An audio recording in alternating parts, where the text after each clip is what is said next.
Stays with Waffles, presented by ZxS, the humble gaming clan in which you should all join at ZxS.com. I am Killer Waffles. With me today, the one, the only, Lost Punk. Hey, how you doing, everybody? I'm Lost Punk, Community Relations Officer for ZxS. That he is. This is kind of our first episode. Wednesdays with Waffles is a working title. That's a right now kind of thing. But we might change it up. We don't know where this is kind of going. We're just starting out. We're just here to talk about ourselves, like assholes. So, let's just get into it. How did you start gaming, Lost? Actually, my dad got me into it. He's not much of a gamer, but back when I was a wee little lad, he brought home an Atari 2600. It was this newfound thing that had just come out in the stores. So he brought it home. He played it with a couple of his buddies. He loved asteroids. I got my hands on it, started playing. Before you know it, I was trying to figure out what the hell was going on with E.T., playing Circus Atari and jumping around on the trampolines, popping balloons, a lot of combat. But yeah, so Atari 2600. My dad kind of stopped gaming. I later on down the road ended up getting a Nintendo Entertainment System with a few of my other friends who all got some as well, and from there it was done. Legend of Zelda, Super Mario Brothers, all that good fun stuff. You pretty much grew up in the gaming third world if you tried to play E.T. Jesus. Well, the movie was awesome, and I was like 4 years old. So. The movie's great, but the video game, God, what a pile of shit that was. Yep, I'd have to agree. I don't. I completely understand why they had a landfill full of them. So. Yeah, definitely not a. Honestly, I would have suggested that they burn them, but that's just not good for the environment. About myself, I'm Killer Waffles. I started with the GameCube, and my mom got me into it. She had the N64. Started on the launch of the GameCube. Later on, she gave it to me. I got a PS2, an original Xbox, etc. So everything else is history. I played like Dark Cloud. It's like one of my top 5, all that kind of shit, like RPGs and shooters. So yeah, that's pretty much about me. Let's see, what else? Well, there's really nothing left, like, in the history thing. What are you doing now? What's current with you? What games have you playing? Well, RPGs, you brought it up. I just picked up Final Fantasy Type 0 yesterday. Today is when it was yesterday. Oh, yeah, I should, I keep forgetting to, date stamp these, you know? So, it's March. For posterity's sake? Yeah, it's March 18th. If you found this in the future, Final Fantasy Type 0 came out yesterday on March 17th, the day of St. Patrick. So, how's that going? Honestly, I'm in love. It's been a while since I've played. The newest Final Fantasy I've played is 10, if you don't count my 2-week free trial for 14. I grew up playing the original Final Fantasy, Final Fantasy 4, which was Final Fantasy 2 in the U.S. Yeah. And then Final Fantasy, I kind of missed a few in there for, I think, the 7. I played 9 and 10. And I hadn't played anything since then. And this new Final Fantasy is based in the Final Fantasy 13 universe. Yeah, so I'm kind of like, I don't really know what's going on here, but okay.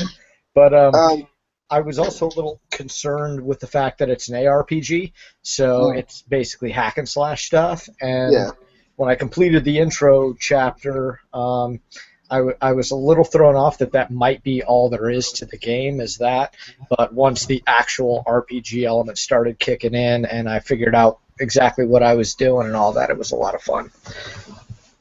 Yeah, you pretty much took out like almost any question I had. Besides, I want to ask you about your experiences with 10, because me being a youngin, that was the first one I played, but then I went back and played like 2 and all that garbage, hot stuff back then. But I mean, like 13 was kind of where they first started doing that actiony kind of thing, if I remember correctly, with lightning and all that trash. And I mean, I kind of liked that battle system. It wasn't terrible, but it wasn't what you're used to for sure. So I mean, that first kind of dive is a weird kind of thing. But like, how'd you feel about 10? 'Cause personally, I went back for the re-release. Like, was it last year or 2013 when it came out on Vita? Right within this past 2 year span. Yeah, yeah. And I thought I just wasn't into it anymore. The sphere grid sucked. I mean, that's really what it was. Yeah, I mean it's definitely different. I didn't dislike it, but I didn't like it as much as earlier traditional turn-based. You know, see everybody on the battlefield on the left and right side type thing. That's kind of what I grew up with the exception of things like Earthbound or Mother, whatever you want to know it as, where it was front-facing, and then a couple other games like Seven Saga, which was front-facing. But yeah, I didn't dislike it. It wasn't one of my favorites, though. I know a lot of people say, 10 was one of the best ones, or, a lot of people, it's either the love or hate thing with 9. Yeah. But I'm really excited about this new one. I'm only like 5 hours into Type 0, and you can kind of tell it's a port from the PSP just because of the way some of the controls are set up. I think they could have done a little bit better of a job mapping some buttons, but it's nothing game-breaking or anything like that. It just takes some getting used to. And then being 3D, there's no sensitivity control adjustments, which kind of threw me off. And there's not any sort of gradual resistance or movement. So basically, as soon as you touch the stick, you're spinning super fast in that direction. Oh, yeah. So it kind of, I said, it takes some getting used to, but it's definitely not game breaking or anything like that. Yeah, I heard, because I listen to other podcasts. You should just listen to this one only, though. But, no, some other podcasts, people were talking about, like, it looks good until you throw in, like, an NPC or something like that. Then it just, like, degrades a lot. I haven't really seen much gameplay myself. I mean, I don't have the income to pick it up, so it is what it is. It's probably going to go right under my radar. But have you dipped into 15 yet? How's that treating you? Actually, I haven't started it. It was kind of one of those things as I was loading the game. I was like, do I want to, do 15 first because I know it's just a short little demo, or do I want to wait until after I finish up with Type 0 and then jump into 15? And that I ended up going with the latter decision. So I haven't touched 15 at all yet. So it's kind of one of those my treats for down the road thing. Yeah. Have you been playing anything else? Just Final Fantasy? Well, we've been doing heists on Grand Theft Auto 5. Those came out last week. So yeah, we've been running that, as you know, as part of the clan. That's a lot of fun. I think that was a great mode. I know everybody complains that it took them so long to throw that stuff in, but I think they did a great job with doing it. Definitely added some replayability, some new formats for gameplay, so you're not just doing the same little cheesy mission trying to grind your 10 grand or 14 grand here and there type thing, but actually being able to score some big money. Yeah, I mean, Rockstar is kind of one of those studios that can get away with that weight because, as far as I'm concerned, they haven't really fucked up a game. Like, I mean, they've done some questionable stuff, that's for sure. Like, they did table tennis on 360. Like, what was that? But then they put out things like Bully and Red Dead, which are great games. So, I mean, I guess it's good they took their time, but I mean, the servers, there's positives and negatives to everything. The servers, I think, could still be worked on, but they're not going to do it, because Rockstar is probably doing whatever Rockstar want to do. But yeah, heists are definitely fun. Yeah, servers were an issue, but the servers always seem to be an issue with GTA Online. Yeah, So it's not like this. Heist came out, the servers were jam packed that day and the next day. They seemed to kind of, as the weekend approached and more days went by, they seemed to kind of ease up the server stress load a little bit. But yeah, it was the same thing when the re-release was done for next gen consoles. The servers were jam packed that first week, and it yeah. was near impossible to play online. We faced that struggle together, man. Yep. Oh man. Um, so what I've been playing is Devil May Cry. I picked that up. That also came out last week on the same day as Heists. Um, I pretty much bought it and beat it within like a 2 day span. So I don't know what to say about that. Besides, I'm a fucking junkie. I might need help. But I mean, it's relatively short campaign. Um, I mean, it's like 20 missions. Took me 12 hours. Yeah, for the first playthrough. It's definitely one of those games that you're gonna want to play through once or twice. Kind of just love the combat. The combat feels great. So yeah. So Um, I, I, I had a question about that actually. I'm not familiar with the Devil May Cry series. I haven't played any of the games, but I know that the one that just came out, if I'm not mistaken, is a reboot of a reboot. Is that how that worked? so let me. You just opened up a can of worms that I personally cannot like speak for the community because I'm not as hardcore into it as someone say Quarter would be, who will be on the show later. It's a thing. Um, like I played 3 and 4 for the Devil May Cries. Those 3 was a PS2 game, and then 4 was PS3. But the re-release is a reboot that pissed everyone off. So they kind of just changed everything. Like the main character Dante doesn't look like how Dante should look. Like personally, in the new re-release, they have the skins. So I just threw on the old Dante skin and played through the whole game as old Dante. But there's like certain things in that game that piss hardcore fans of that genre off, which kind of isn't good for Ninja Theory, which is the studio that made it, by the way. But I don't know. Like they're kind of trying to do their own thing, and now we're kind of at the point where it's either we go with the re-release storyline or 4 storyline. And 4 storyline I didn't really beat because I didn't give a shit about 4. Because 4 also wasn't Dante. Like Dante was in the game, but he wasn't the star, or the star he should have been. It starts off with some other dude's story. So I think if I had a choice, I would pick the re-release, but just give me the old Dante skin.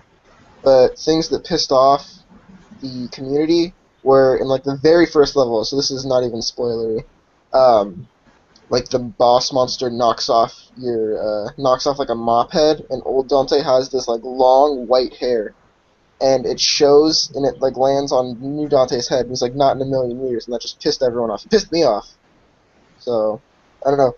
I mean, they fixed a lot of things.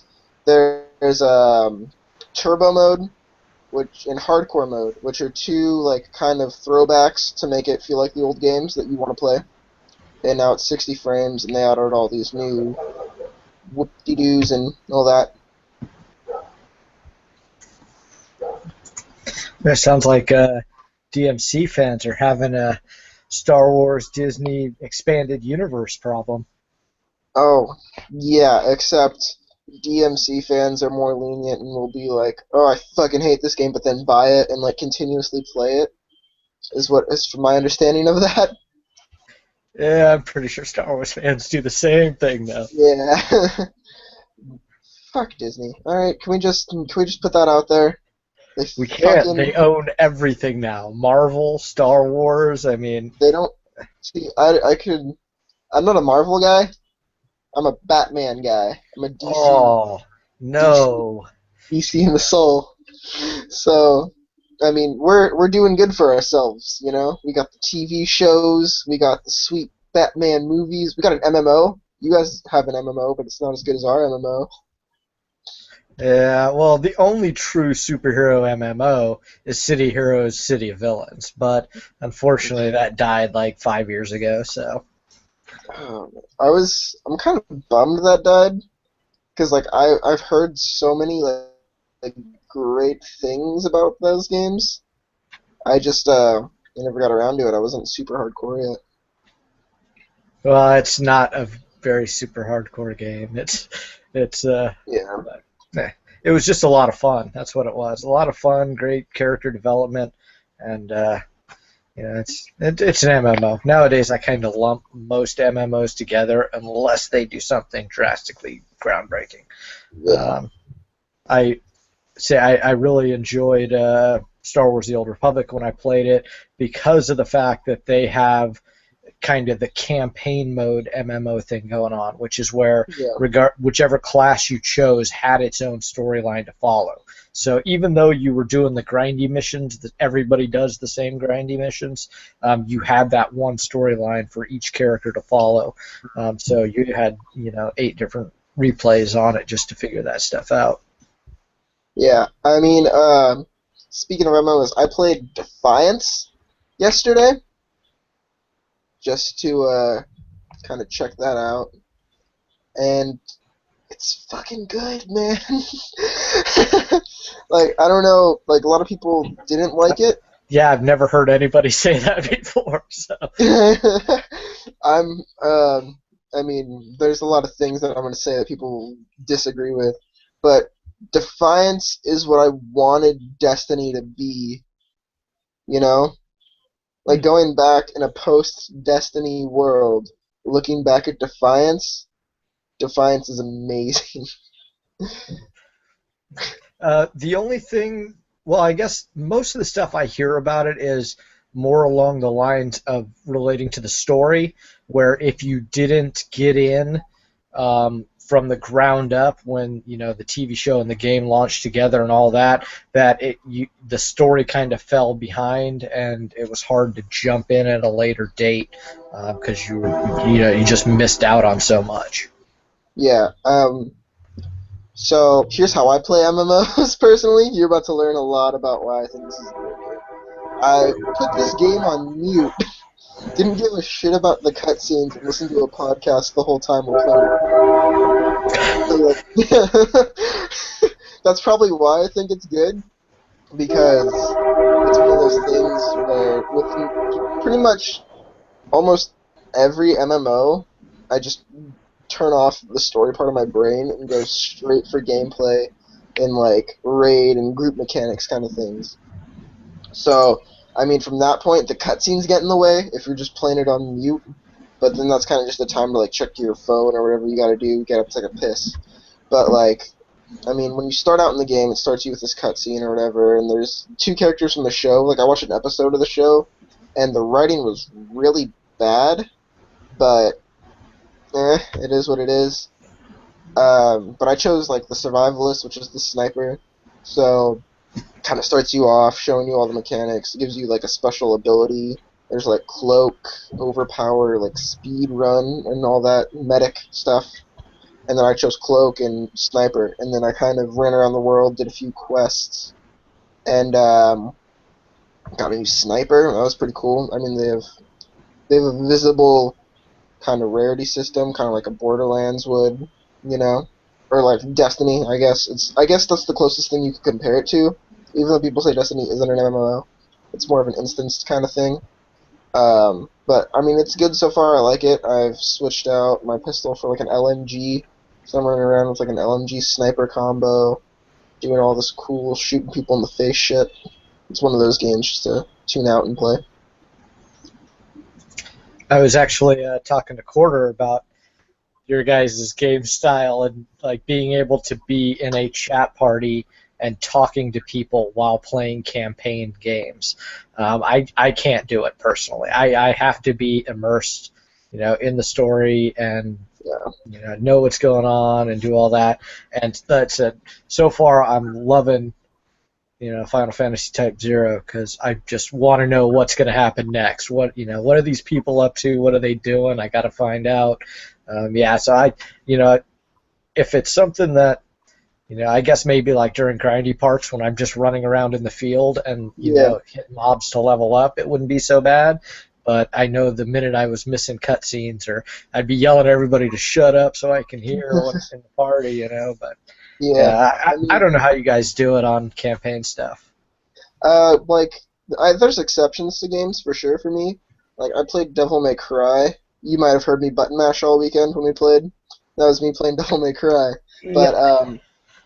yeah, I mean, I played through that with a headset on the whole time.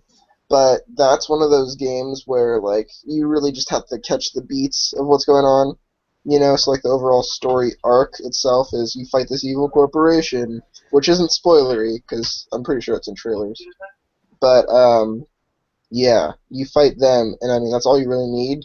All you're really missing is, like, really crappy jokes. They're not really crappy, they're just poorly timed. So, but, like, Dragon Age Inquisition, I won't play that with. I won't try and play that kind of game in a party. So, It's a lot of mine are, I'm a big survival horror fan, so a lot of my stuff kind of requires that immersion to really work. So it's yeah. usually lights out, blinds closed, headset or surround sound up as loud as I can stand, and crawl through the dark and hope I don't die of a heart attack. Or piss your pants, one of the Yeah, two. yeah. Yeah. I'm not a big fan of the spookies, but I respect them for what they do for their genre. Well, They, like, hopefully we can keep this trend going, because the past couple I've played have been pretty decent. Alien Isolation and Evil Within, even though I haven't finished Evil Within yet. And I'm really looking forward to Silent Hills, based off the PT yeah, that they put PTSD. out. I mean, did you beat Alien? Yes, I did.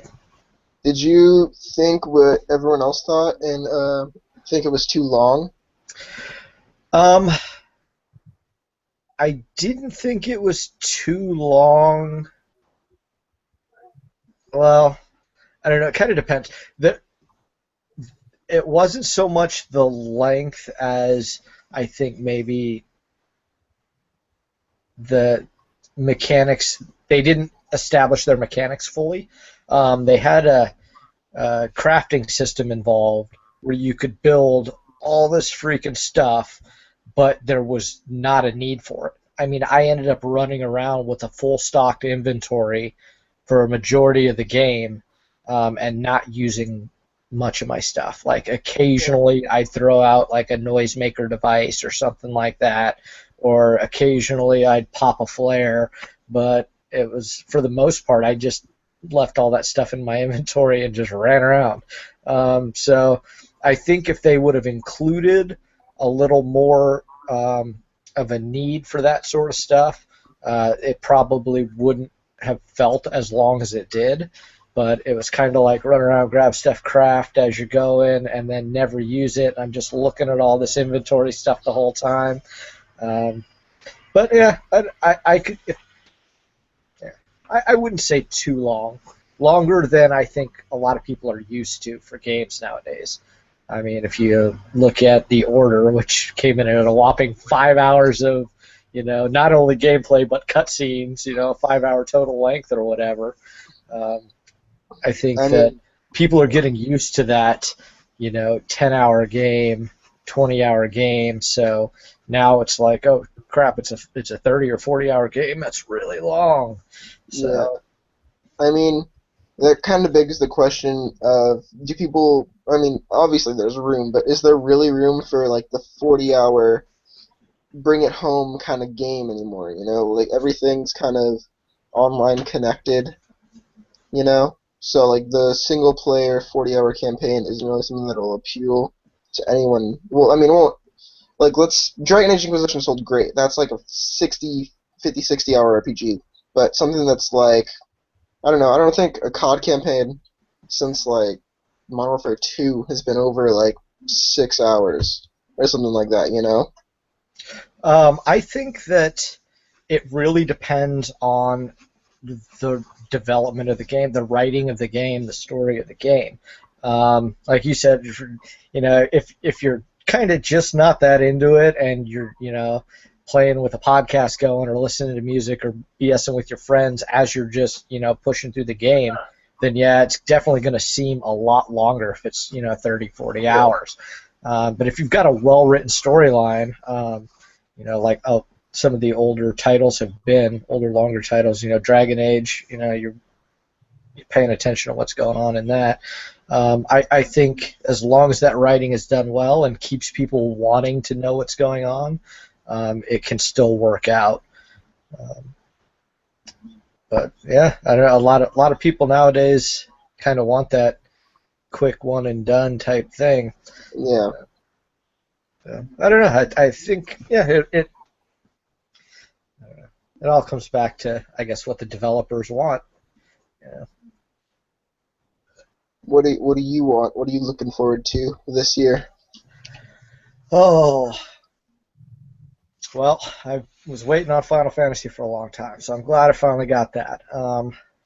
That one's definitely going to be long, I can tell already, and because I'm 5 hours in and I've only finished like 2 of the main missions. So I know there's a trophy for doing like 15 that a buddy of mine already has, but he's the one who's been staying up all night playing it. So yeah, I'm definitely looking forward to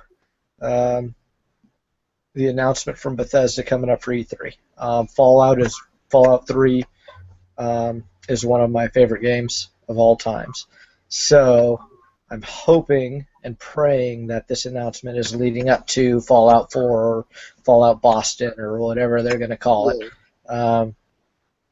For games that I know are on the horizon, Metal Gear Solid 5, which is going to be a long game as well. A lot of people complain because of the shortness of Ground Zeroes, but I was apparently one of the only ones who knew ahead of time that it was just going to be a demo.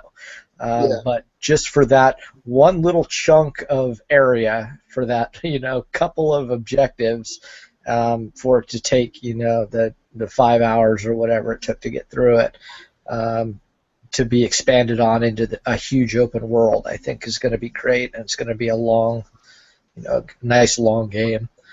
Plus the fact that they're including Metal Gear Online with it, so that should be interesting. Those online boxes are going to be a hot commodity. if they do Fallout Boston, do you think it'll just be snowy all the time? I was holding on to that one for a while. No jokes. That's what you get here. I mean, what I'm looking forward to is next Tuesday, 24th. Bloodborne comes out. I'm a big fan of the Souls series. Those games are awesome. Borderlands, that's really high up on my list for my favorite games. Borderlands 2, it's really good. I got shit because I don't have money to buy it, so obviously I'm gonna get a hard time from my friends. But yeah, and I mean I'm just kind of sitting here praying for the Division, just hoping hard, but I don't know, man. I don't think. Yeah. I don't know. I'm hoping, and people keep saying that official word is they'll have it out this year, but I'm thinking they're going to go ahead and just push it off. There's quite a few things on the horizon for the end of this year. I think, I don't know. I guess I'm thinking Division's going to try and go toe-to-toe with Destiny 2. I don't know why. But we'll see. I don't know, man. I mean, there was that video about a month ago now, almost. A few weeks. There was a supposed alpha in the code of the... Like, people are getting way too deep into this. And so people saw the word alpha on, like, the website code. And people just lost their shit. So, I mean, hopefully it's true. I know there's gameplay testers who've broke NDA and have kind of shared a little bit. You know, if you kind of go a little into that community, you could find some of that stuff. But I mean, I really hope that the division is what I'm getting from Defiance, but better. You know, obviously it's going to be better because it's not. But yeah, I mean, it's going to be an Ubisoft game. Hopefully, I don't have to climb a tower, and hopefully, it's what I get from the Defiance, but better. You know. I'm thinking Ubisoft is going to try to make amends to the community with the division because of recent failures. I think that they're going to try and hit a home run with the division and hopefully, bring that game changer that everybody's been waiting on since the next current gen consoles, were released. Yeah. It's no longer next gen. We're in the now. We're in the current gen going on now. I don't know. A lot of my friends are still previous generation, so. Yeah, I don't know, man. You gotta hold on strong to what's near and dear to your heart for the past 8 years, almost 9. Oh man. So last bit of thing that I kind of want to talk about here. Speaking of generations and companies and consoles, Nintendo, motherfucking Nintendo, they're going mobile. Yeah, I've heard the rumors for a while. Mario coming soon to your iPhone or Android or whatever. Honestly, even though they are still a profitable gaming company, they are not a substantial gaming company. They have a large fan base. I mean, I've got my 3DS. I still play. They appeal to a lot of sense of nostalgia for people who like the games they put out. And it's not that they're not putting out great games, but they're not putting out updated games. It seems to be a lot of recycling of the same IPs and, very little jump as far as, wow factor within those IPs. Not very much in graphics upgrades or, sound design or anything like that. It's kind of just more of the same, but because it's good, it just keeps getting bought up. If they don't do something soon that's new and different, I think they're going to go the way of Sega, and they're going to end up, pretty much a non-factor in the gaming industry. Well, I mean, would you consider? Well, I guess I don't. It's gonna. I could see it happening, but I don't think they have their. What was it? Their Dreamcast, where they like put it out like 1 year, and it was the next year it was done. Right. So I mean, I don't know. Nintendo has done a lot of good things, but not a lot of people are paying attention to them the way you should. If you're going to buy a Nintendo console, you're going to buy it for Mario, Smash, maybe Bayonetta 2 if you're into that. If you're a DMC fan, ironically, it's the dude. We have to go back to the DMC conversation for a second. The dude who made Bayonetta is the original DMC guy. Okay, no. Anyways, but like those kind of games are what you're going to go to Nintendo for. And I mean, you kind of get everything else from your PlayStation, your Xbox, or your PC, Yeah, but the thing is, I mean, if the only thing you're going to Nintendo for is because of those particular IPs, they could do what Sega did and just sell those IPs off. Imagine if you could get, Mario Party on the Xbox, or get Mario Kart on the PS4. That would be game over. I mean, they could. There's not a need for Nintendo other than the fact that they own the rights to a lot of stuff that people like. If I could get a Legend of Zelda, or if anybody could get Legend of Zelda on the PS4 or Xbox One, there would not be any Wii U sold. I mean, that's all. Yeah, I mean, there is. with Zelda in particular, though, there's like those really crappy Capcom ones, which hopefully burned us all. If not Oracle of Seasons, you should go and look back at that game, because, but I mean, I see where you're coming from. That would be a good thing, but I don't know how I'd feel having someone else kind of take someone else's like kind of tweak it the way it shouldn't be tweaked for like a Zelda or a Mario, you know? So you don't want Activision doing a $500 Hell, million contract with hell no. the Like, developers of Legend of Zelda? yeah, no, because actually, in theory, what I just saw when that got leased out was an Activision version of Star Fox, and it's just the bird telling you in multiplayer it's like $500 million with big explosions everywhere in this ship that you can pre-order from GameStop to get.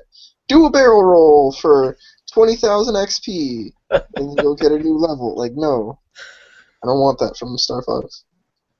Yeah, and that's I think an industry problem.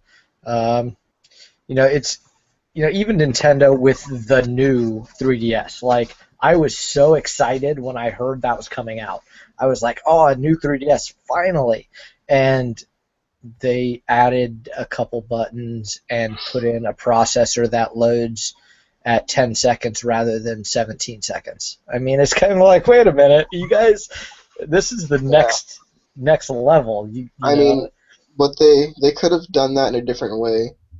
You know, they could have just released a new handheld or announced a new handheld that's in development, or they could have done what like the PS2 did.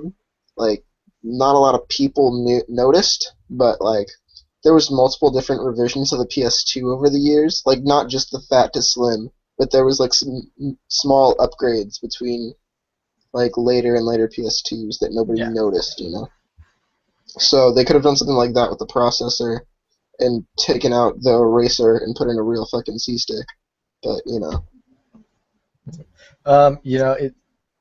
They could have put in a higher definition screen. That's the amount of pixels I was reading. I think Game Informer had a little, comparison of pixels from the 3DS versus every other, screened product available, and even the new 3DS falls below like early gen iPhones and stuff like that. It's like, yeah, at this point, you're putting in a new processor anyway, so you could squeeze a little more power out of it for graphics. Put in a better display, and give yourself some sharper graphics. it ain't no Vita. The That's for sure. the number one handheld. I'm gonna say definitively. I don't give a fuck what sales say. Vita for the win. Yeah, I have to agree. I love everything I've played on my Vita. I haven't had a bad experience yet. It's just unfortunate that Sony isn't supporting it like they should be. Oh yeah. But the Vita's for another time. We need to wrap up here. Um, Probably shouldn't have showed my fanboyism, but you know it is what it is. Welcome to Wednesdays with Waffles, or whatever we choose to call it next week when we inevitably change the title. Plug your shit, dude. All right. Well, as I said, I'm the community relations officer for the PS4 gaming clan Zero Sum Axis. You can come check us out at zerosumaxis.com. We'll put links somewhere. If you like what you see, you can go ahead and apply to join. We kind of got a little blurb about us, all that stuff. You can keep an eye on the Zero Sum Axis YouTube channel for more great content like this, and some clan-made videos from different members, and links to their channels as well. Yeah, check out my stuff, my YouTubes. Nothing's been posted there for like a week. We'll probably get new content on there this weekend or so. Follow me on Twitter and Instagram at KillerWaffles05. Add me on PSN at KillerWaffles05. Add me on Twitch. I have a long list, you know. Pretty much anything that you think that I will be on, just look up KillerWaffles05. I will probably be on there. Yeah, I So, suppose I should probably give everybody my screen name. xLostPunkFoundx is my screen name on everything. If you see it, it's probably me. So if you need to find me on PSN or any other place, that's where you can do that. all right, that'll wrap up this episode. Thanks for joining us. We'll see you again next week. Later, everybody.